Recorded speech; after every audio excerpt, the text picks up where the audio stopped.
أعوذ بالله من الشيطان الرجيم. بسم الله الرحمن الرحيم. ألف لام ميم. ذلك الكتاب لا ريب فيه هدى للمتقين الذين يؤمنون بالغيب ويقيمون الصلاة ومما رزقناهم ينفقون والذين يؤمنون بما أنزل إليك وما أنزل من قبلك وبالآخرة هم يوقنون أولئك على هدى من ربهم وأولئك هم المفلحون. لله رب العالمين والصلاة والسلام على رسولنا الكريم وعلى آله وأصحابه والتابعين أجمعين أما بعد. Suara aman semua teman-teman? Aman. Aman ya? Oke, Aman. Alhamdulillah aman. Oke, sambil nunggu teman-teman yang lain ya, kita gunain untuk tanya jawab dulu, baru nanti berzikirnya setelah berjalan kurang lebih 1 jam tanya jawab. Ada yang perlu dikonsultasikan ya, yang mungkin dari awal belajar sampai detik ini perkembangannya apa, yang bisa melihat kan masing-masing diri teman-teman ya, yang memberi Allah ya. Belajar itu sendiri, ilmu itu sendiri sudah proses pemberian dari Al-Hayyu Al-Qayyum. Kemudian setelah itu laku zikirnya bagaimana? Tentunya secara real yang tahu diri teman-teman sendiri. Ustadz, saya kok belum mendapatkan apa kedamaian, ketentraman, ketenangan dalam hidup, sehingga kesadaran yang dalam dan rasa yang dalam belum relatif mapan Ustadz. Nah, dilihat aja dirinya sendiri. Kalau zikirnya masih malas-malasan, yaitu secara syariat salah kita sendiri. Sama kayak pengen kaya tapi malas bekerja, begitu bahasa syariatnya.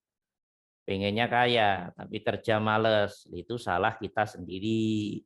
Kalau dilihat dari kacamata syariat. Nah, karena itu ya zikirnya yang istiqomah, yang rajin, ya baca sholawatnya itu loh, ya, yang rajin, yang istiqomah, dihayati, dijiwai, dirasa-rasakan benar dengan kesadaran yang penuh. Oke, di samping itu zikir nafasnya, angfusnya 24 jam harus sudah mulai dibangun. Oke, kita sholat 70 tahun, 80 tahun dengan efektivitas zikir nafas ini dengan sholawatnya yang total, itu hasilnya bagaimana? Nanti teman-teman bisa tahu sendiri, nggak usah saya ngomong. Kalau saya ngomong kan repot nanti. Nanti akan tahu sendiri apa yang terjadi pada dirimu. Loh, sekarang saya begini, begini, begini. Jadi langsung bisa dirasakan lewat kesadarannya, lewat rasonya dalam kehidupannya. Saya belajar ilmu hati, ilmu tauhid, kemudian dzikir sudah, tapi kok syukurnya belum naik-naik Ustadz. Sama itu. Berarti ibarat hati pikir masih ndablek hati pikirnya. Ini pasti efek kefahaman ilmunya belum maksimal satu sisi yang lain dzikirnya juga belum maksimal. Ini paket, nggak bisa dipisah-pisah, teman-teman. Maka mohon maaf, kadang orang hanya pintar sukar, syukur. Syukur itu kan bukan diomong, syukur itu laku. Laku real alam hati pikir yang diikuti zahir. Semua yang bersifat kebaikannya Allah kelihatan di alam hati pikirnya, di alam rasa sadarnya. Kemudian dia merespon, ya Allah, ini kebaikanmu ya Allah. Ini nikmatmu ya Allah, suwun ya Allah. Loh, selalu bisa menikmati, menghayati, menjiwai, merasakan, menyadari tentang kebaikan-kebaikannya Allah. Entah nafasnya, entah matanya, entah telinganya, entah gerak-gerik tubuhnya, entah pipisnya, entah BAB-nya, entah buang anginnya. Oke. Entah oksigen itu sendiri, entah karbon dioksida, entah anak istri, semua kelihatan. Itu sumbernya Allah. Hatimu, pikirmu benar-benar sudah terang benerang itu semua lewat rasa sadarmu. Berarti pintu-pintu kesyukuran sudah dibuka oleh Allah. Jadi efek ilmu dan efek zikir itu nanti ke situ. Dan sebetulnya substansi agama intinya pengen membawa ke situ semua aslinya. Hanya kita ini tersumbat terus alam hati pikirnya. Karena gede-gedenya ego tadi. Pointer ngomong doang kita ini. Tapi menata hati pikir yang lurus hubungannya dengan Allah, kecil, nihil. Itu yang jadi problem kan di situ tuh rata-rata.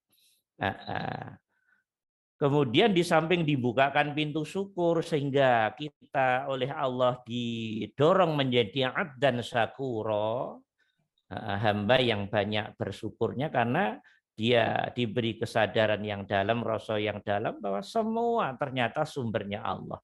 Dia melihat itu, dia mengerti itu, dia memahami itu, dia menghayati itu, dia menjiwai itu, dia merasa-rasain itu.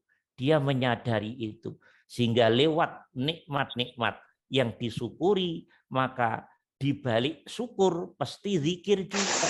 Jadi di balik semua penghambaan itu isinya zikir. Koneksitas hati pikir lewat rasa kesadaran tentang nikmat, dari situ dijadikan penyambungan hamba pada Al-Hayyu Al-Qayyum. Seperti itu. Dalam konteks hidup ini kan di samping nikmat, Allah juga kadang menguji yang tidak enak. Yang tidak enak pun bagi orang-orang yang sudah ilmunya jalan, laku zikirnya mapan, bifadlillah, birahmatillah, hal yang enak-enak pun tidak dia tolak. Karena maksud Allah menguji dengan yang tidak enak, biar diri kita ini matang. Oke? Allah sudah sering memberi rezeki, duit gede. Sesekali perlu dikasih uang yang kecil. Atau bila perlu sesekali dibuat seret. Biar hati pikir kita, ya Allah, ini perbuatanmu ya Allah, yang sedang uji hamba. Siap menjalankan tugas. Jadi artinya gerak-gerik kita harus selalu dihubungkan dengan pergerakan iradah kudrah Allah untuk uji kita itu. Karena itu kita ya nerima, yang nggak enak ya harus diterima. Kalau nggak diterima, berarti kita menolak. Iradah kudrah Allah, af'alnya Allah yang berlaku pada hamba, yang tujuannya untuk menguji hamba. Nah itu yang disebut yajhalun, kata Allah. Yajhalun tuh nggak pinter. Itu yang dimaksud Allah. Walakinna aksaron nasi yajhalun, mayoritas manusia bodoh. Kenapa? Lawang Allah pengen mengasah dia biar pinter, biar kefahamannya semakin tinggi, pengenalannya pada Allahnya semakin tinggi, dan seterusnya. Kok dia menolak? Nah, menolaknya itu bagian dari tipisnya keimanan, tipisnya keislaman, tipisnya keihsanan. Nah, yang benar, nggak enak diterima, dinikmati. Diterima, dinikmati, dihayati, dijiwai, disadari, dirasa itu sumbernya dari satu sumber yang memberi kebaikan, yang memberi kemudahan, yang memberi kesuksesan, yang memberi kesehatan, yang memberi yang enak-enak.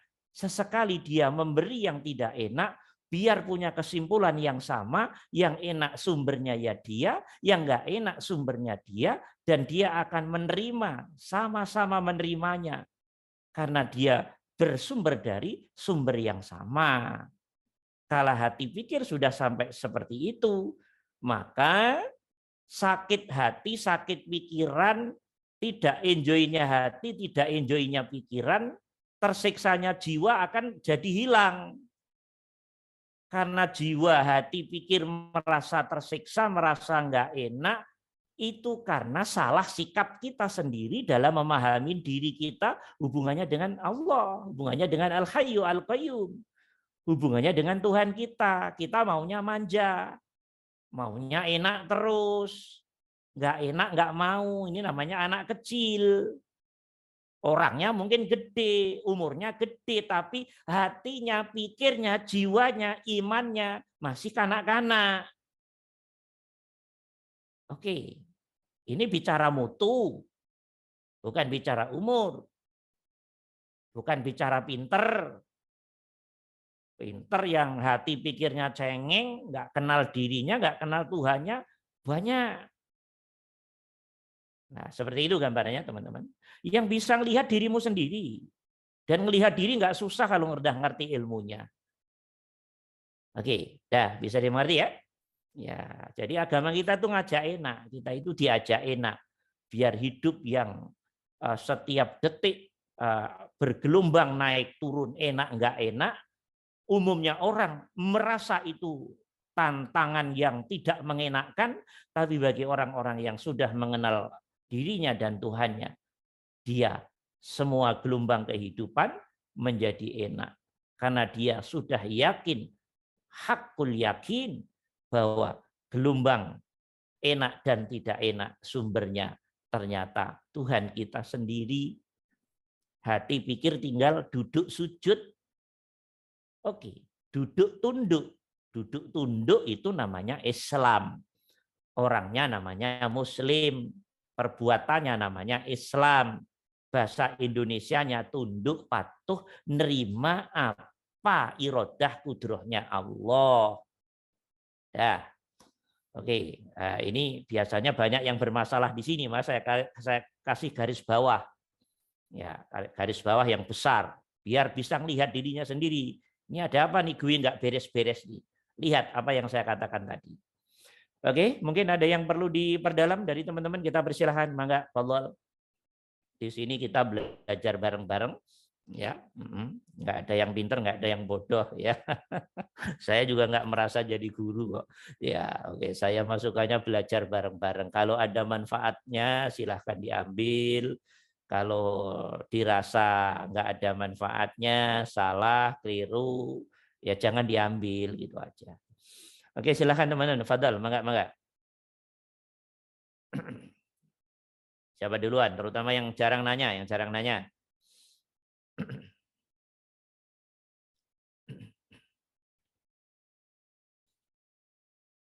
Fadhal, kita persilahkan.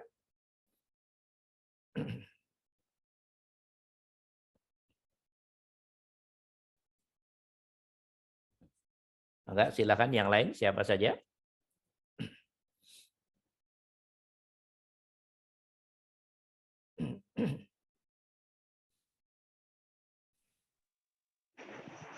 Assalamualaikum Ustaz. Waalaikumsalam. Karena belum ada yang nanya, saya nanya ya Ustaz, berkaitan dengan penjelasan Ustaz tadi. Ustaz tadi kan menjelaskan bagaimana penerimaan kita atau rasa syukur kita atas segala anugerah dari Allah, baik berupa itu kesenangan jasmani dan rohani ataupun kesulitan gitu. Tapi kan seperti yang Ustaz tadi bilang, kita secara umum lebih senang yang enak dan menolak yang tidak enak. Padahal kan sebetulnya kalau kita meyakini yang nggak enak itu juga baik gitu kan. Nah, yang pertanyaan saya adalah bagaimana kita menempatkan takdir ya, meyakini takdir itu kan ada. Nah, berkaitan dengan penjelasan Ustadz tadi itu bagaimana kita menyikapi takdir itu Ustadz? Itu saja Ustadz.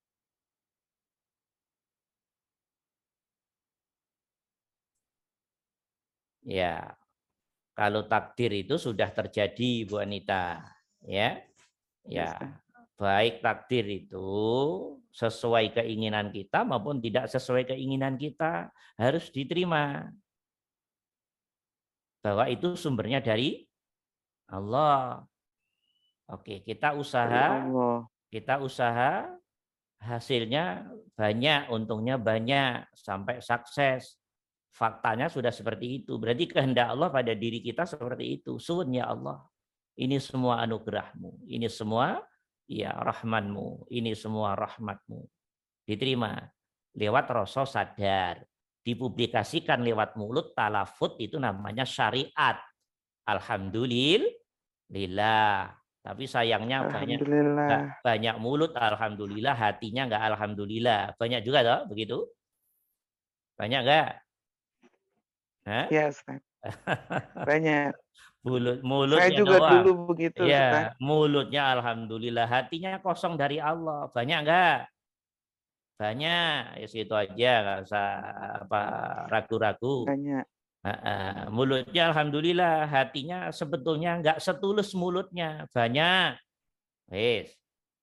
Yang bagus mulut dan hati satu rasa, satu kesadaran, satu praktek, satu warna, satu irama, satu penghayatan, satu penjiwaan. Enak, Penjiwaan. suhun ya Allah. Ini kehendakmu pada hamba ya Allah. Ya, berarti keputusan Allah, takdir Allah yang baik yang berlaku pada diri kita. Disyukuri. Oke, baik itu nggak bisa dihitung jumlahnya. Oke, ya. Demikian juga takdir yang nggak enak. Pengennya untung tapi tambah rugi. Ruginya banget lagi. Ya toh? Pengennya sih uang disimpan. Begitu sudah ngumpul tambah nggak tahu dengan kejadian tertentu tambah kita ditipu. Nah, banyak toh yang diuji begitu juga. Iya. Lah, itu pun yang nggak enak. Kalau kita berontak, hati pikir kita nggak nerima, tambah justru semakin jadi penyakit dalam hati dan pikir kita. Karena semakin menyakitin alam hati dan pikiran kita, jiwa kita. Karena kita nggak ridho dengan ujian Allah, dengan takdirnya Allah yang tidak sesuai keinginan tadi. Nah, dengan demikian, ya nggak lulus ujian. Kalau nggak lulus ujian, kematangan spiritual dan ruhiyahnya, bahkan kematangan mentalnya pun nggak akan didapat. Gitu loh. Karena dia masih nolak terus. Karena dia pengennya yang enak terus. Padahal enak nggak enak, cara Allah ngajarin kita dalam kehidupan ini. Oke, jadi hidup itu pembelajaran dari Allah hanya enak dan nggak enak. Kemudian kita punya kesimpulan apa tidak? Kesimpulan itu masuk ke mental doang dan logika atau bisa masuk lebih dalam ke ruhiyah spiritual. Oke? Seperti itu. Kalau sekolah ngapalin pelajaran, ngapalan ini itu.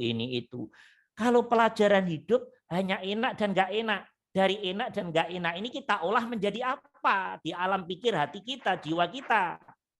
Kalau alam pikir jiwa kita hanya maunya nerima yang enak, kita sudah orang nggak waras sebetulnya ini.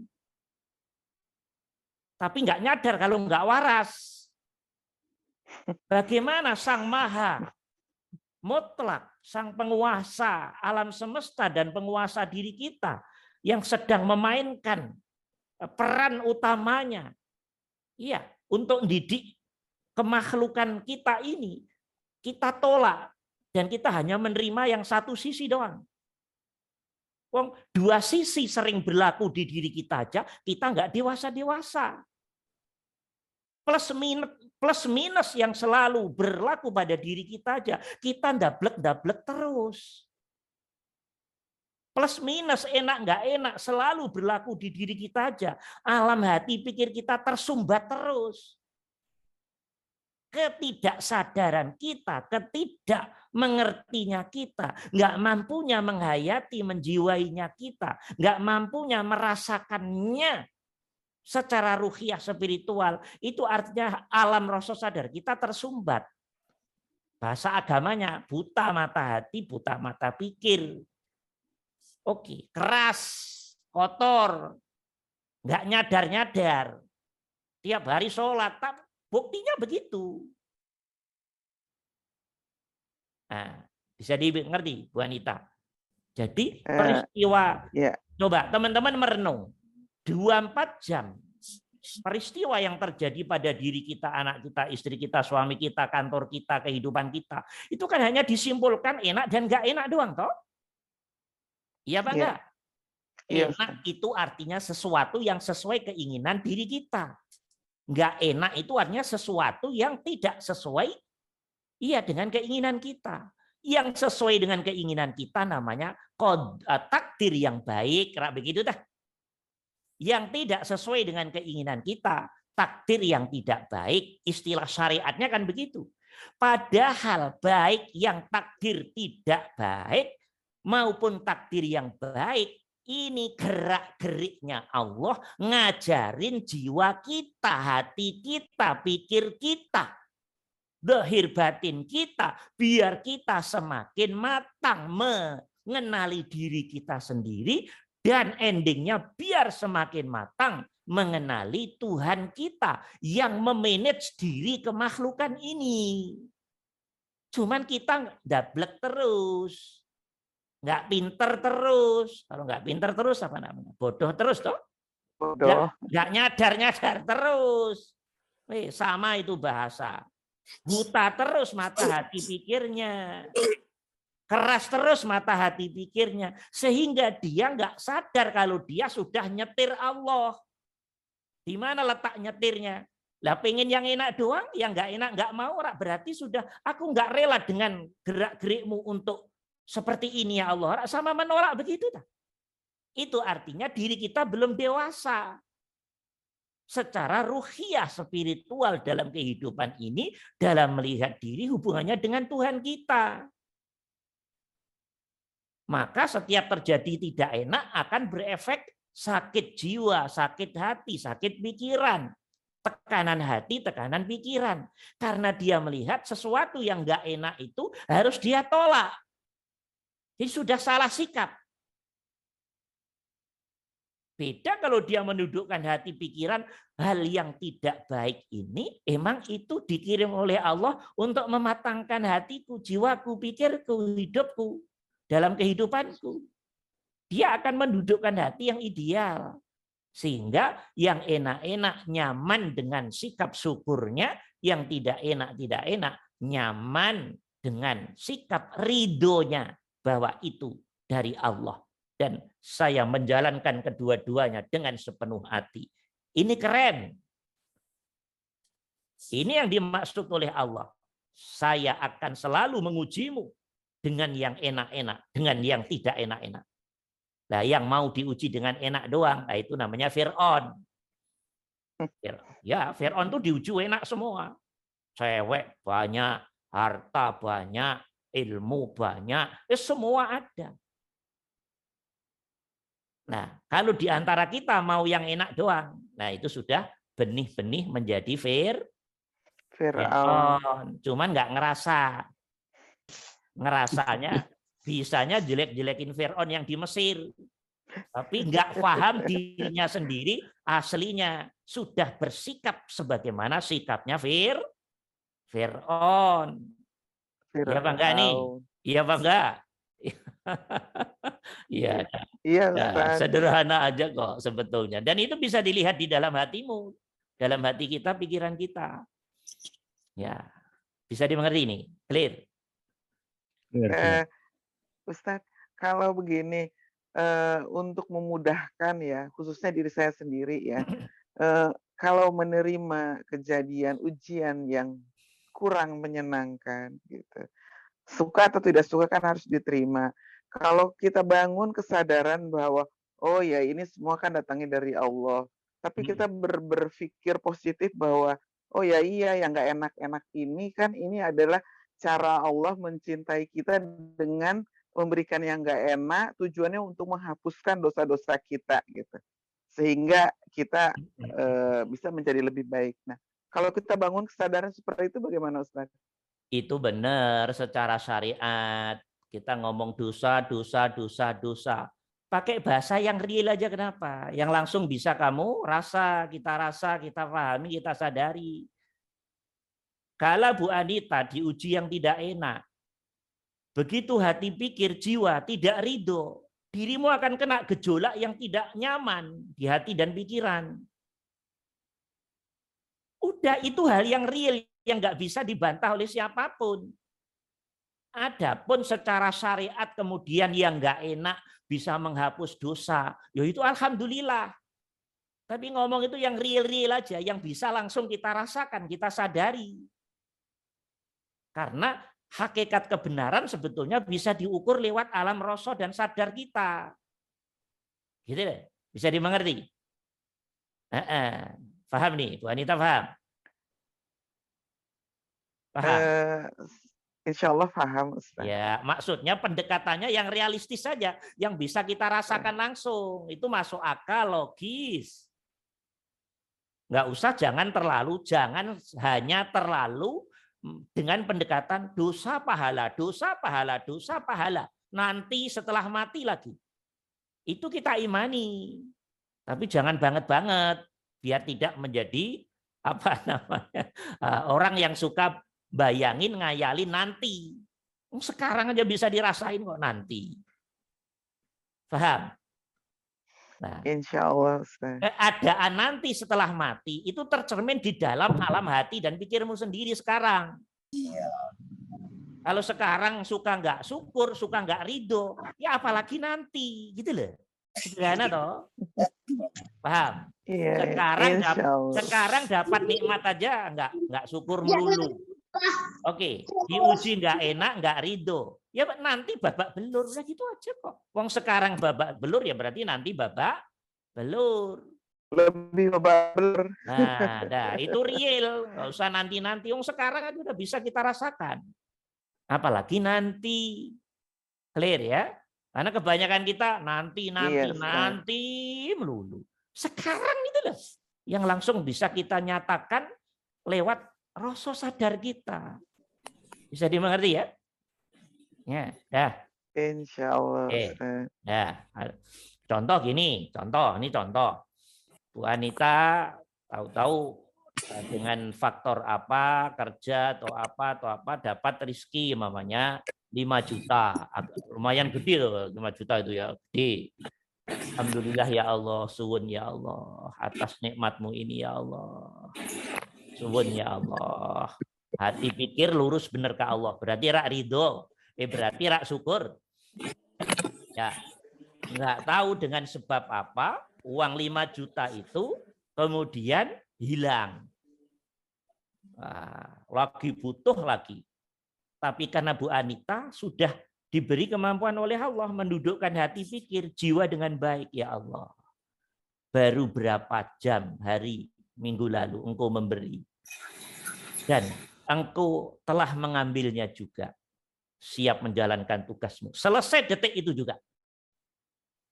Dengan sikap hati dan pikir kita. Dalam memandang sikapnya Allah itu sendiri. Pada diri kita. Selesai detik itu juga. Kala hati pikir benar-benar duduk pada ridho. Ridho itu rela total 100% atas ujiannya Allah. Ngakui itu memang ujian Allah. Sama saat uang datang, ya Allah yang beri. Saat uang hilang dengan sebab apapun, ya Allah yang ngambil. Ya selesai. Berarti pemainnya satu.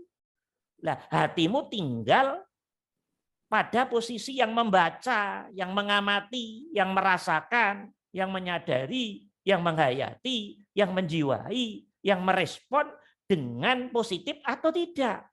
Kalau merespon positif dengan keridhaan, lulus selesai. Oke. Barang yang hilang jadi sedekah. Hati pikir tenang. Artinya dia masuk zona rasa surgawi yang diridhoi Allah. Oke. Kata Allah, kamu lulus.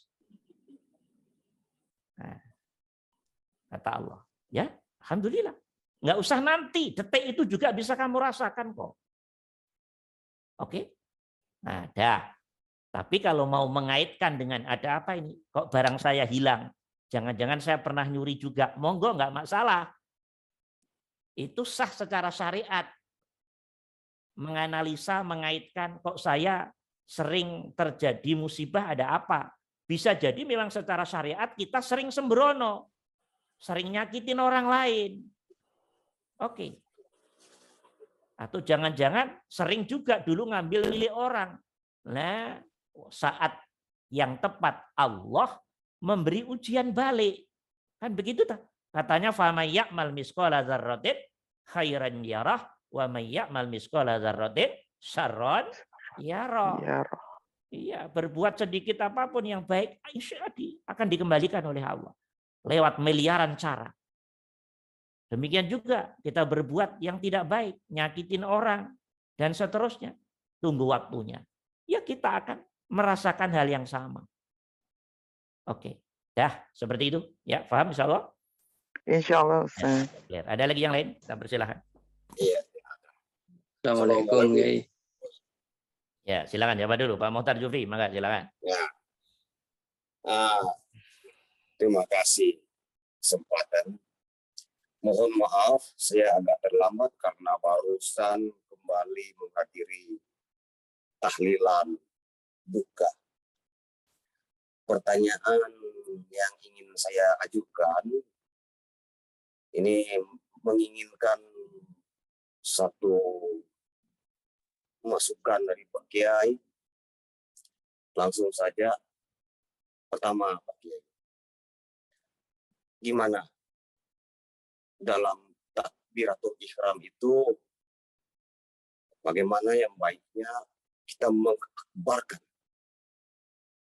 sehingga tepat, sehingga pada endingnya juga akan demikian. Bahasa ini barangkali sedikit tidak dijelaskan secara mendetail. Iya. Itu yang satu. Ingin saya bincangkan dari Pak Kiai. Yang kedua, Pak Kiai, ingin saya tanyakan. Saya ingin bincangkan juga. Kenapa dalam fardu kifayah salat jenazah itu harus 4 rakaat? Ada apa di sana? Terus, kenapa pula kemarin barusan Idul Fitri, kenapa harus ada 7 rakaat takbiran sama 5 rakaat? Apa rahasianya? Tidak mungkin tidak ada rahasianya. Pasti ada sesuatu. Iya. Oke, itu aja ya. Ini ya mohon jangannya Pak. Oke, ya. Yang pertama, ini pertanyaan agak berat-berat ini ya. Jadi harus butuh kajian khusus. Ini namanya sudah sir. Sir itu rahasia. Ya. Jadi kalau Allah memberi al-khabar asyari lewat hati orang-orang yang dipilihnya, ya itu bisa. Oke. Atau tidak diberi khabar asyari, dia menganalisa kenapa, mengapa, kemudian ketemu, ya bisa juga. Oke Pak Mokhtar ya. Ya. Sekarang yang real saja, yang perlu dijawab dan yang menarik untuk dijawab adalah bagaimana mendudukkan takbiratul ihram. Nah, teman-teman saya tanya balik, takbiratul ihram itu apa sih? Nah, di ruangan ini saya tanya, takbiratul ihram itu apa? Takbir yang mengharamkan. Takbiratul ihram itu loh, Allahu Akbar saat sholat itu loh. Masa takbir yang mengharamkan? Mengharamkan apa? Ya, takbiratul ihram itu sebutan takbir pertama dari sholat. Ya begitu toh? Iya Pak enggak? Takbir pertama dari sholat baik itu fardu maupun sunnah namanya takbiratul ihram. Takbiratul ihram. Bacaannya Allahu Akbar. Allah yang maha besar. Maha Ya apa enggak? besar. Lah saya Ya sekarang Ustaz. saya tanya balik. Saya suka kalau ditanya begini. Lah, kebesaran Allah itu saat teman-teman bilang Allahu Akbar itu atau 24 jam dalam hidup kita kali sekian umur kita. 24 jam Ustaz. Nah, itu udah mulai pinter. Berarti hatinya mulai dibuka. Alhamdulillah. Nah, kalau hanya Allahu Akbar dalam sholat, itu kan mahdoh. Allah ngasih sampling secara mahdoh bahwa satu di antara cara kamu membesarkan aku, Allahu Akbar. Ucapannya Allahu Akbar. Itu adalah ucapan. Pertanyaannya, apakah setiap orang yang bilang Allahu Akbar, alam hati pikirnya, jiwanya pasti mengagungkan Allah secara sempurna? Tidak. Belum Tidak selalu. tentu. Bisa jadi hanya gede doang mulutnya Allahu Akbar, fasih. Tahsennya bagus, tajwidnya bagus, tapi hatinya iya belum mampu duduk tentang keakbarannya Allah. Banyak juga toh begitu? Banyak. Nah, udah dijawab sendiri-sendiri, alhamdulillah. Nah, kita bicara substansi. Kalau syariat oke lah, udah pinter semua lah. Saya nggak akan ngajari, ya, udah pinter semua. Secara substansi, apa rahasia Allahu Akbar? Ya rahasianya kita duduk dengan ketulusan hati, pikir, jiwa, zahir, batin, mengakui lewat perbuatan zahir batin kita, karena syariat mengajari dengan lisan ya, berarti lisan bentuk zahiriyah, talafut zahirnya, total zahir batin, mengakui. Oke, menyadari, merasa, menghayati, menjiwai, memahami, mengerti, mengimani bahwa yang agung hanya Al-Hayyu Al-Qayyum, yang agung, yang akbar, yang sempurna, yang mutlak hanya Al-Hayyu Al-Qayyum, zat yang punya sifat hidup yang meliputi setiap hambanya, termasuk setiap hamba diri kita. Hati pikir harus duduk seperti itu secara laku zahir batin. Bersamaan talafut Allahu Akbar. Karena yang maha besar, yang sempurna ya Al-Hayyu Al-Qayyum doang, maka diri kehambaan kala masih kelihatan di alam hati dan pikir, berarti diri hamba sudah sempurna belum? Belum. Belum. Itu masih belum sempurna. Ngomongnya Allahu Akbar, tapi faktanya alam hati pikirnya kelihatan dirinya masih gede. Berarti Allahu Akbarnya dalam proses menuju kesempurnaan. Walaupun dia sudah fasih secara fiqhiyah syariat. Bisa dimengerti?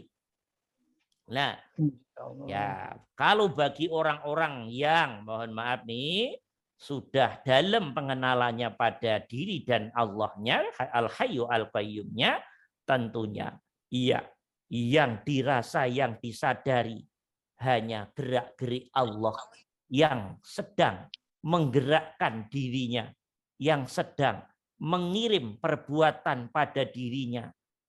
Oke, dirasakan pengirimnya, dirasakan pembuat af'al pada kehambaan.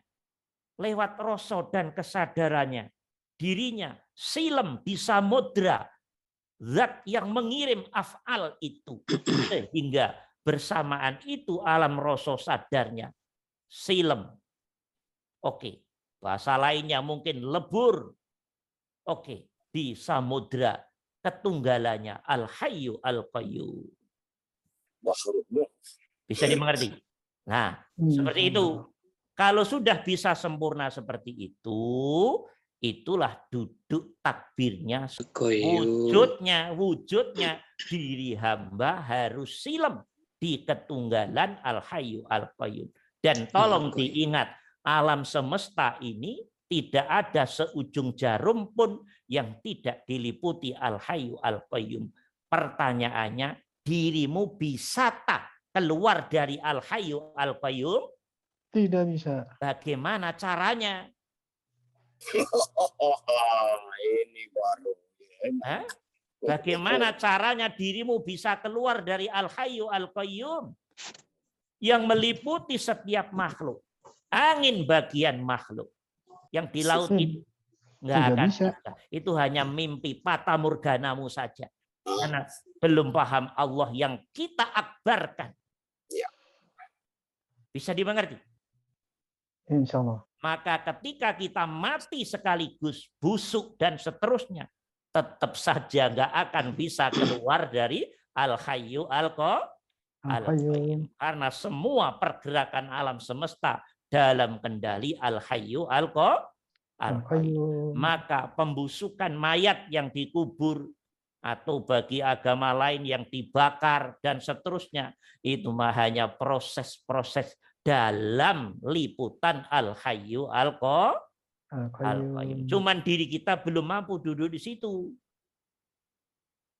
Nah, kalau sudah mampu, akbarnya sempurna, Allahnya yang benar-benar akbar, dan diri kehambaan silem di samudra keahatannya Allah, ketunggalannya Allah, maka disitulah baru benar-benar Allahu Akbar. Dan sikap Allahu Akbar dalam sholat diwujudkan dalam semua nafasnya. Yang semua nafasnya, endingnya hanya mengakui keakbarannya Al-Hayyu Al-Qayyum dan mengakui kemaha tidak berdayaannya sang diri kemakhlukan, sang diri kehambaan. Nah ini udah situ saja, jangan dalam-dalam. Dah itu aja. Ini udah stres nih kalau nggak paham. Ya, oke, dah segitu aja. Oke, bisa dimengerti. Ini butuh perjalanan ruhiyah yang tinggi, perlu zikir yang tinggi, yang istiqomah. Satu saat teman-teman dihaluskan alam hati pikirnya dan nanti akan bisa menerima ini. Oh, ini tah yang dimaksud Ustadz dulu itu. Sekarang baru saya bisa rasakan. Kalau selama ini saya hanya takbir yang penting fasih, tangannya begini, begini, begini. Itu benar. Itu perkembangan ruhiyah spiritualmu baru sampai itu. Ketika semakin didalamkan oleh Allah, hakikat Allahu Akbar dalam sholat akan dia bawa setiap nafasnya. Dia selalu mengakbarkan Al-Hayyu Al-Qayyum. Bisa dimengerti ini? Insya Allah. Paham? Pak Jufri, paham ini? Ya, Sangat paham. Ya, dah, itu saja. Masih bisa berseri dia ini kalau saya. Ya, sudah sebetulnya ya dibilang berseri bisa. Dibilang ini saja sudah cukup. Kita duduk di sini aja sudah tinggi sekali. Belum. Sudah tinggi sekali. Kenapa? Karena semua penglihatan dohir batin kita sudah dalam pandangan kesempurnaan Al-Hayyu Al-Qayyum. Kalau sudah sampai sempurna, nggak ada lagi di atasnya.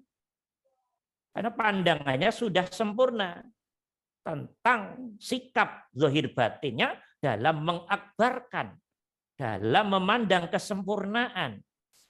Oke.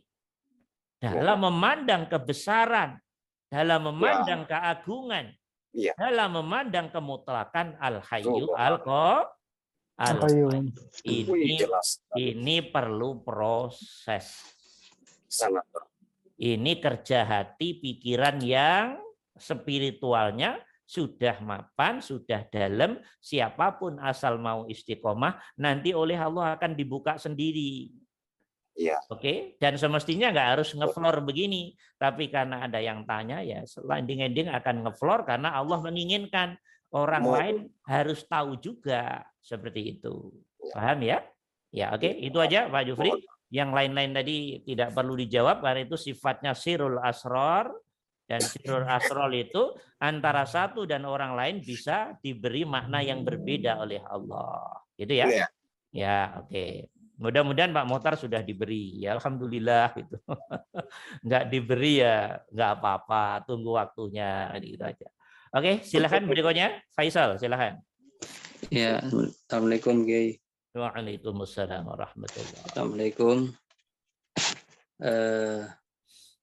Terkait tentang perubahan terhadap diri, ya alhamdulillah Kiai. semenjak zikir naik level menengah, perubahan itu semakin terlihat gitu. Di samping zikir khusus dan juga mendudukkan hati dalam 24 jam, itu kadang saya itu kalau ada waktu gitu Kiai, sering ngaji, tetapi dalam artian bukan hanya sekedar membaca, tetapi berusaha mencari makna yang terkandung dalam Al-Quran itu. Kebetulan ada yang saya ingin tanyakan, sebetulnya banyak tetapi hanya satu saja. Di dalam Al-Quran surat Al-Baqarah itu terdapat ayat yang menerangkan di mana di situ Allah menceritakan tentang malaikat dan iblis gitu. Kalau tidak salah ayatnya itu wa idz qulna lil malaikati isjudu li adama fasajadu illa iblis aba wastakbar wa kana minal kafirin. Iya, iya. Nah, secara terjemah, karena saya itu ngaji dengan Quran terjemahan ya, supaya bisa mempelajari gitu makna-makna yang terkandung. Allah memerintahkan para malaikat untuk bersujud kepada Adam di waktu penciptaan Nabi Adam. Setelah itu bersujudlah semua para malaikat illa iblis, kecuali iblis. Aba wastakbar, dan dia menolak dan menyombongkan diri. Maka ditutup oleh ayat wa kana minal kafirin, maka kamu termasuk orang yang maka termasuk kafir, artinya termasuk golongan yang kafir. Itu. Pertanyaannya apa? Pertanyaannya di ayat ini saya itu seakan diberi faham yang apakah ini ilham atau bagaimana, saya tidak kurang paham gitu. Pertanyaan saya, di ayat ini saya diberi faham barang siapa yang menyimpan kesombongan di dalam diri, maka itu hakikatnya kafir gitu ya. Itu saja yang ingin saya tanyakan Ki. Ya. Oke, itu makna yang didapat. Tapi itu kan tidak terlalu susah ya memahami ayat itu. Wa idz qulna lil malaikati isjudu li adama fasajadu illa iblis aba wastakbara wa kana minal kafirin. Kesimpulannya benar, tapi harus belajarnya jangan di ayat situ doang. Jadi ketika Allah itu bilang kafir itu bisa kafir parsial, kafir laku. Kita nggak bersyukur kafir apa tidak? Kafir. Kita nih mendapat nikmat Allah, terus nikmatnya itu nggak dirasa itu nikmat, berarti nggak mensyukuri, itu kafir nggak?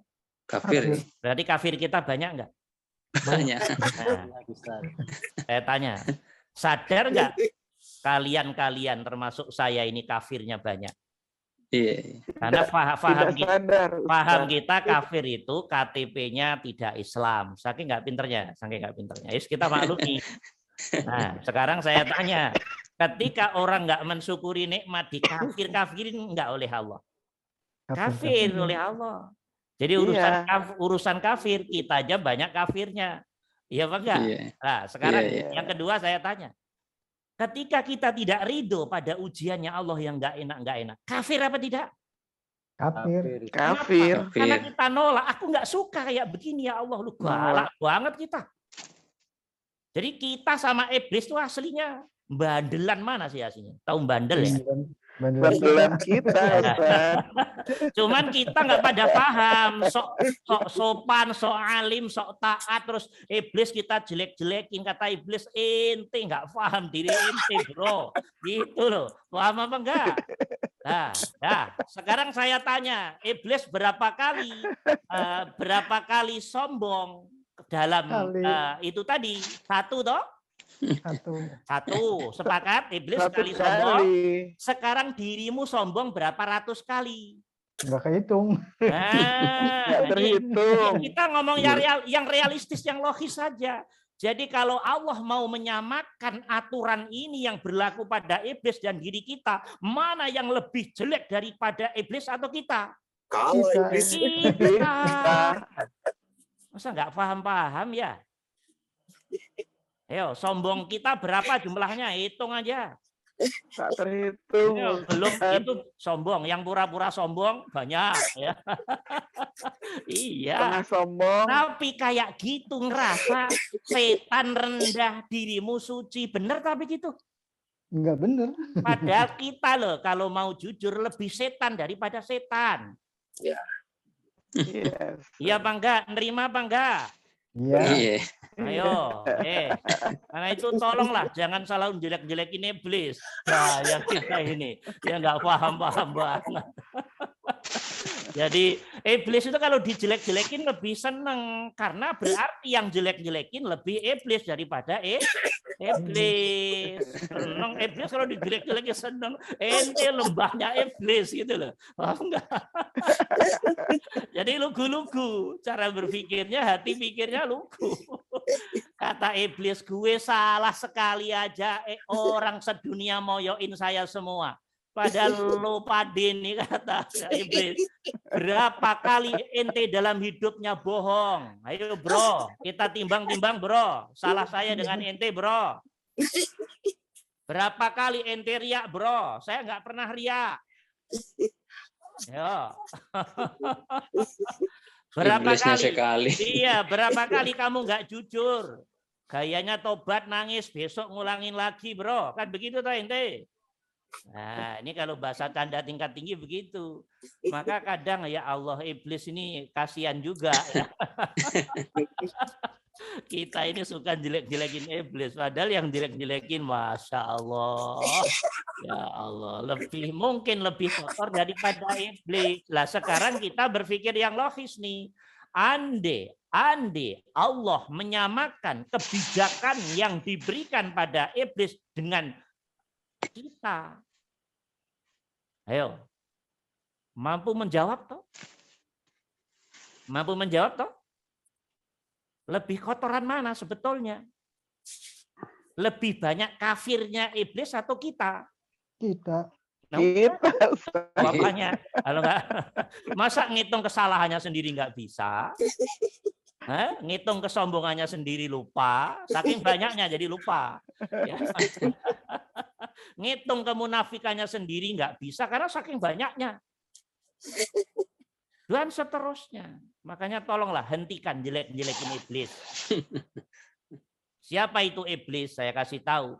Iblis itu penasihat malaikat, teman-teman. Oke? Iblis itu siapa? Penasihat malaikat. Harus ngerti ini ya. Iya. Iblis itu ibadahnya luar biasa. Iya. Kalah betul. Semua kita, nggak ada apa-apanya. Ya, oke. Tapi memang kehidupan harus terjadi seperti itu. Settingannya Allah. Kita yang diangkat oleh Allah, dimuliakan oleh Allah, setan iblis menjadi bagian sistem dalam diri kita. Gitu loh. Endingnya tuh maksud Allah itu. Cuma kita kadang nggak pada paham. Iblis itu Sparring partner ya Ustaz. Jadi alam semesta dibuat itu semua untuk kepentingan kita. Termasuk malaikat dibuat untuk kepentingan sistem diri kita. Kita diterangkan faham, mengerti. Itu siapa? Kerja malaikat siapa dalam diri kita? Nggak bisa mengerti. Kita bekerja mendapat rizki. Itu perannya malaikat siapa? Muqarrabin. Nah, ayo. Nggak mikir semua. Apa artinya? Semua makhluk dipekerjakan oleh Allah untuk fasilitas khalifatul fil ard, pemimpin alam semesta ini, yaitu al-insan, manusia. Manusia. Cuman yang jadi manusia pada belagu-belagu. Ini repotnya. Nggak mampu memahami sistemnya sendiri. Lah, iblis menjadi begitu karena dia akan dimainkan menjadi sistem antagonis dalam diri kita. Oke. Iblis yang ngajak ke arah negatif, malaikat yang ngajak kepada yang positif. Penentunya nanti bos alam semesta ini yaitu Tuhan kita. Jadi apa? Sebetulnya semua hanya permainannya Allah. Cuman diri nggak paham-paham terus karena ini butuh perjalanan spiritual yang tinggi. Mengerti? Paham? Paham nih? Ya. Insyaallah, Ustaz. Yang repot kalau setan nggak mau ngajak kejelekan, tuh repot. Ngambek setannya. Berarti sistem yang dibuat Allah rusak. Paham apa enggak? Iya. Jadi kalau ada setan ngajak kesombongan, itu benar apa salah? Benar. Alhamdulillah setannya masih bekerja. Masih taat pada Allah. Oke. Diajak sombong, diajak riya, diajak bangga, diajak belagu.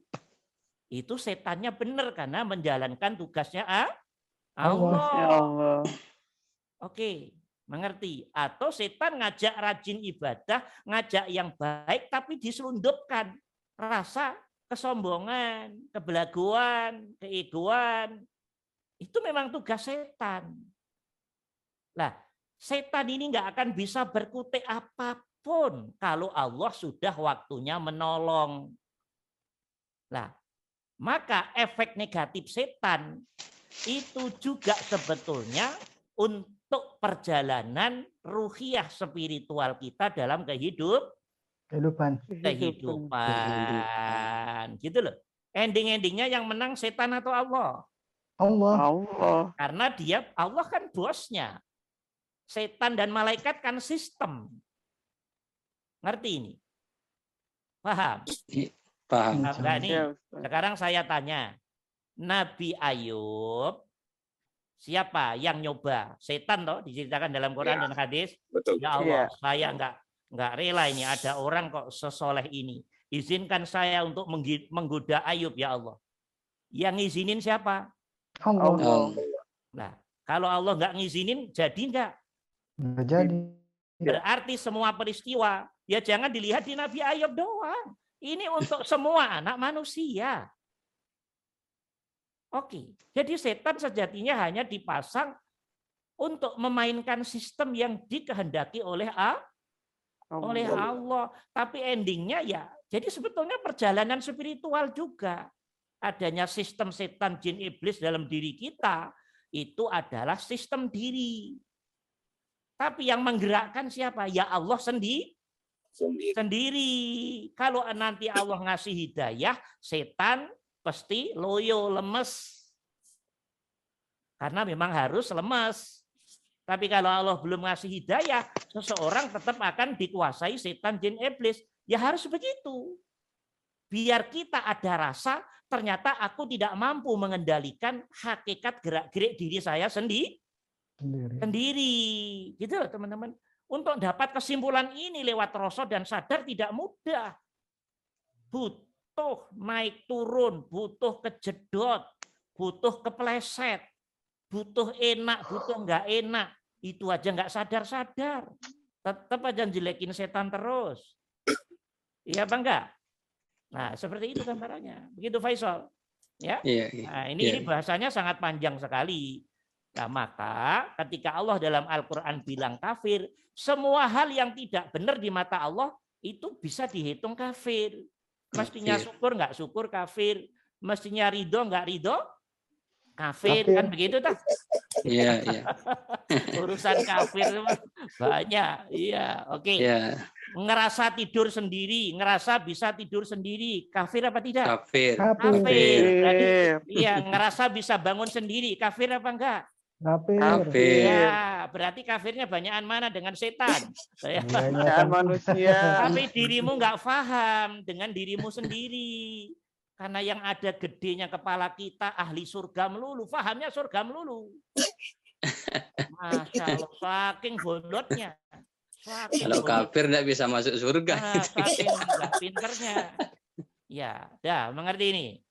Nah, ini kalau dilanjutin Iya, iya. panjang sekali. Jadi, Iya, iya. terus kemudian Faisal mestinya bertanya hubungannya dengan hadis la yadkhulul jannah man fi qalbihi misqalu minal kibar. Nggak akan bisa masuk surga selama di hati seseorang ada sebesar Sombong. apapun dari kesombongan. Pertanyaan saya, diri kita sombongnya gede-gede apa enggak? Gede. Lah, tuh. Jangankan seatom, gede. Berarti Gunung. nggak ada orang masuk surga dong berarti. Nah, ini nggak akan paham kalau belum masuk ke ruhiyah spiritual yang dalam. Benar, Baru benar, nanti kalau iya. sudah dalam Benar, baru iya. diajarin Allah. Jadi selama Ya. dalam hatimu, pikirmu masih ada ego kehambaan, dirimu nggak akan bisa masuk ke latifah robbaniyahnya Allah. Jadi Iya, hijab. Selama dirimu masih ada ego kehambaan, entah ego harta, ego jabatan, ego tampan, ego cantik, ego body, ego nasab, ego ilmu, ego kefahaman, ego zikir, ego sholat, ego baca Quran, ego bisnis, ego apa saja. Itu belum kamu tanggalkan, belum kamu kosongkan, belum kamu kembalikan kepada pemiliknya sejati. Nggak bisa bro, ketemu Allah nggak bisa. Nggak bisa seseorang masuk surga. Nggak bisa hati pikir jiwa masuk ke rasa surgawi, ruhiyah spiritual, hubungan intim yang excellent antara kesucian jiwa sejati dengan Al-Hayyu Al-Qayyum. Gitu loh maksudnya tuh. Bisa dimengerti? Iya, iya. Jadi pertemuan hamba dengan Al-Hayyu Al-Qayyum lewat kesucian rasa dan sadar, kesempurnaan keihsanan, kesempurnaan keikhlasan, kesempurnaan laku lillah, kesempurnaan laku tauhid. Maka saat sempurna lillahnya, ikhlasnya, tauhidnya, berarti ada enggak kesombongan di situ? Tidak ada. Banyak. Ada enggak keriaan di situ? Ada apa tidak? Belum paham nih, belum paham. Saya ulangi lagi. Perlu konsentrasi yang tinggi, Oke, semuanya perhatikan dengan baik. Pertanyaan saya tolong dijawab. Saat jiwa kita, berarti kalau ngomong jiwa itu alam rasa dan alam Kesadaran. Kalau alam rasa sadar kita masih ada keegoan hamba, ego dari semua hal yang saya sebutin tadi dalam menjalankan roda kehidupan 24 jamnya. Oke, egonya masih bisa dia menemui Allah secara ruhiyah spiritual dengan sempurna? Tidak bisa. Tidak bisa. Tidak bisa. Bisa dia mengakbarkan Allah dengan sempurna? Tidak bisa. Tidak bisa. Bisa dia ngadep Allah dengan sempurna? Tidak. Tidak bisa. Tidak bisa. Bisa dia khusyuk pada Allah dengan sempurna? Tidak bisa. Tidak bisa. Bisa dia hudur pada Allah dengan sempurna? Tidak. Bisa dia tawajuh dengan Allah secara sempurna? Tidak bisa. Tidak bisa. Bisa dia ketemu dengan Allah lewat alam rasa sadarnya dengan sempurna? Tidak bisa. Artinya dia tidak mampu duduk di zona rasa surgawi. Karena dia masih ada kesombongan. Kesombongan itu bagian dari ego, kehambaan. Iya, iya. Ngerti nggak nih? Ya. Ya, Nah, kalau ada ego, berarti ada kesombongan, atau keriaan, atau kebelaguan, atau keras kepala, keras hati. Bisa orang masuk ke ruhiyah spiritual dengan sempurna? Tidak bisa. tidak bisa. Itu makna dia nggak bisa masuk surga. Baik surga dalam dunia ini yang secara ruhiyah spiritual bisa dia rasa sadari, hayati, jiwai, nikmati. Nah, kalau nanti di akhirat ntar dulu. Siapa tahu Allah senang. Oh ini pernah ngasih pengemis ini ikhlas. Ya dah saya suka. Bisa begitu. Bisa dimengerti. Paham? Ya. Ya, dah seperti itu. Itu tentang kafir. Jadi jangan terlalu saklek melihat iblis ya. Nah, wong kita aja lebih iblis daripada iblis. Ya, sesama iblis jangan mengiblis-ngibliskan ya.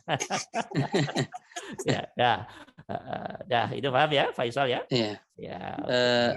Ada lagi Kiai. Ya, kenapa? Nah, ini tentang zikir. Apakah ada yang lebih tinggi lagi dari rasa dan kesadaran itu? Ada. Itu saja. Rasa dan sebetulnya nggak ada, tapi kalau rasa kesadaran itu levelnya ketajaman. Iya. Faisal. Oh iya. Yang ditingkatkan oleh Allah ketajaman rasa, ketajaman kesadaran. Nah, di dalam rasa ada rasa lagi. Di dalam rasa ada rasa-rasanya lagi. Nah, rasa yang terdalam orang sering menyebut kesucian rasa. Kedalaman rasa, hakikat kesadaran, itulah sejatinya ya levelnya nanti di situ. Nah, bisa dimengerti. Nah, kita berzikir, diajarkan zikir oleh agama kita, tujuannya untuk nembus rasa dasar, rasa menengah, sampai rasa dan kesadaran yang dalam itu. Oke, biar apa kalau sudah dapat rasa yang dalam? Biar mengarungi kehidupan 24 jam selalu sukacita. Karena selalu disikapi dengan syukur dan ridho. Dengan syukur dan ridho 24 jam, dia selalu duduk keihsanan, keikhlasan. Oke, syukur dan ridho, maka dia hatinya, pikirnya, jiwanya selalu mengakbarkan Allah. Mengagungkan Allah, selalu mensucikan Allah, selalu tunduk pada Allah, selalu sholat pada Allah, selalu zikir pada Allah lewat syukurnya dan ridhonya. Nah, itu berarti sudah tingkat tinggi, sudah makomnya makom fana, makom bako. Begitu mati jebret tinggal ngelanjutin. Dah, itu aja. Jadi sebetulnya kita belajar seperti ini, belajar kematian. Paham? Bukan belajar nyari pahala aja dicari ya. Iya, kita begini nih belajar untuk menyiapkan diri siap menerima keputusan Allah. Itu harus lewat pembersihan hati dan pikir. Nggak cukup ilmu doang. Kalau hati pikir sudah mapan, sudah masuk ke zona rasa dan kesadaran yang dalam-dalam tadi, maka dia akan direspon rahmat fadlnya Allah dengan mudah syukur hingga menjadi abdan syakura. Dia selalu ceria hidupnya, enak, tentrem, adem, ayem, ya, menikmati nikmat-nikmatnya Allah yang tidak terhitung, dan juga dia dengan ridho, legowo menerima ujian Allah yang tidak enak, sehingga sisi positif menjadi enak, sisi negatif menjadi enak. Jadi kehidupan bagi dia sudah menjadi rasa surgawi. Kehidupan rasa surgawi itulah yang Al-Quran sinyalir dengan fit dunya hasanah. Hidup yang selalu enak, nyaman, tentram, adem, ayem. hidup di dunia tapi terasa surga. Gitu loh.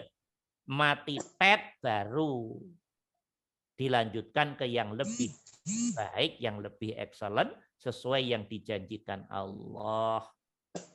Oke, karena itu orang-orang yang takut mati berarti dia belum waras. Tahu waras? Ya. Sadar. Tahu waras ya? Ya. Atau bahasa kasarnya, yang masih takut mati berarti masih gila. Ya, itu kasar, gak enak kalau kasar. Ya. Iya, gila, tidak mau pulang pada kampung halaman, nggak mau pulang pada rumah aslinya. Iya, tak? Paham? Ya, dah, itu aja. Ada lagi? Ya. Satu pertanyaan lagi, singkat, ada? Kalau tidak, kita berzikir pada Allah.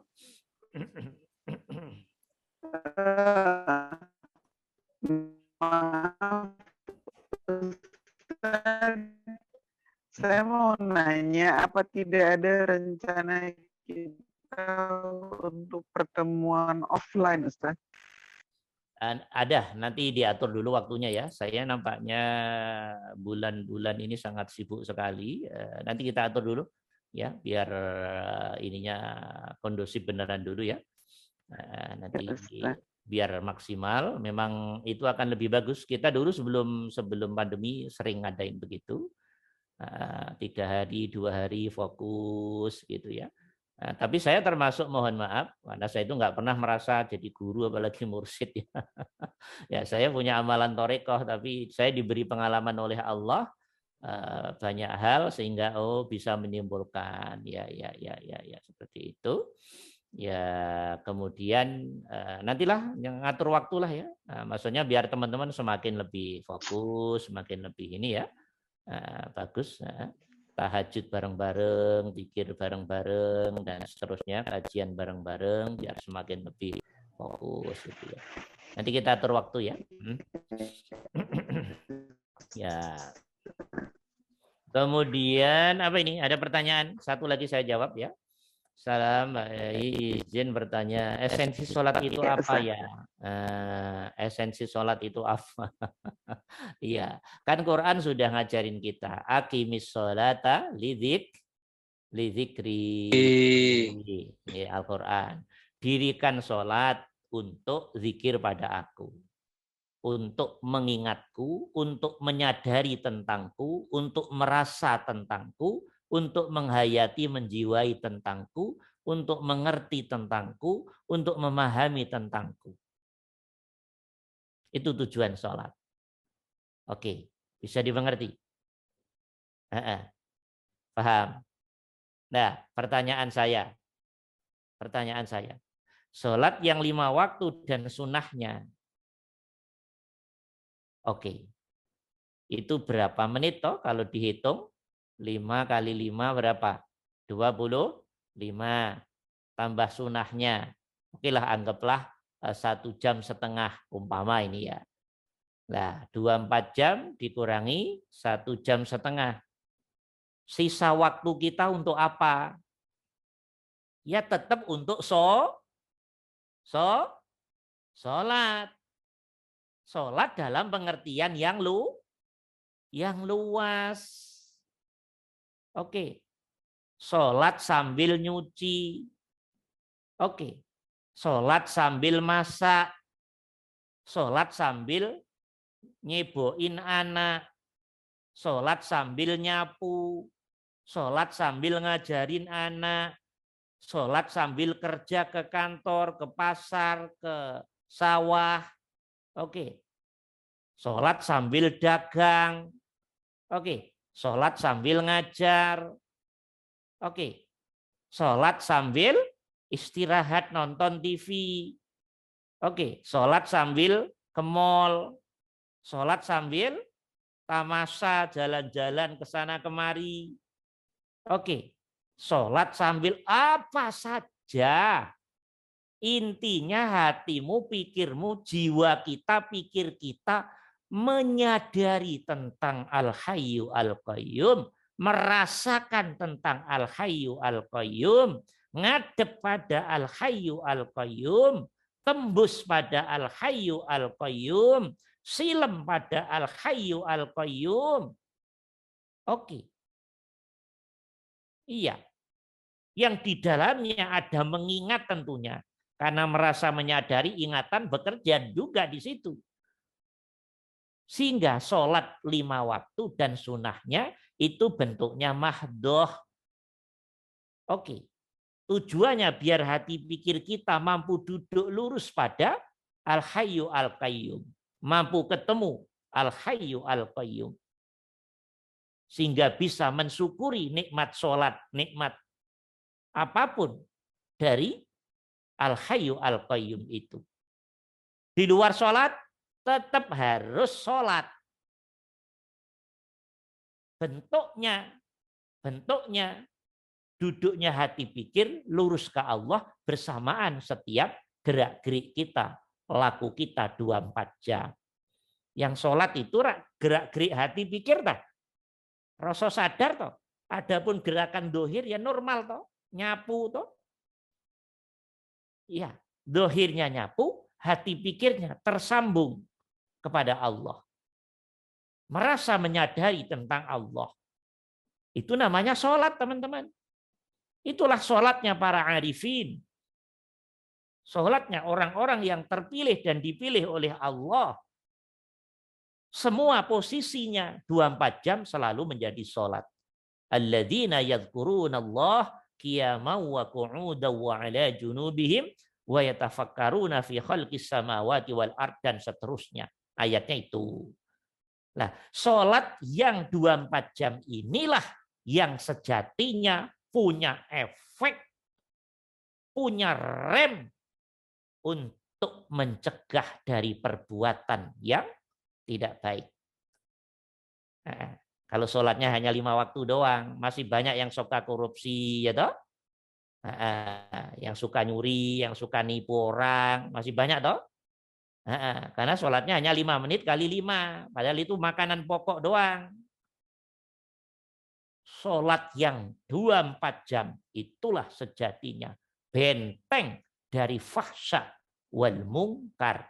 5 waktu kali 5 itu minimalis makanan pokok. Oke, di luar itu ngapain hatimu, pikirmu, hati kita, pikir kita tetap harus ngadep pada Allah. Tetap harus sholat pada Allah, tetap harus zikir pada Allah lewat semua aktivitas kita. Tinggal hati pikir duduk, tek, menyadari ini nikmatnya Allah. Ini ujiannya Allah. Atau mendudukkan hati pikir, aku menjalankan qada takdirnya Allah.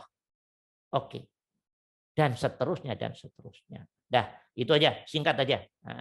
Dah, oke, teman-teman, masih ada waktu sedikit kita berzikir bareng-bareng ya. Mudah-mudahan ada manfaatnya tadi. Untuk kajian tentang substansi sholat tadi singkat aja, sebetulnya bisa dijelaskan lebih jauh dan real ya. Tapi cukuplah itu tadi, mudah-mudahan bisa menjadi jawaban yang sudah memuaskan. Oke, semua ambil posisi yang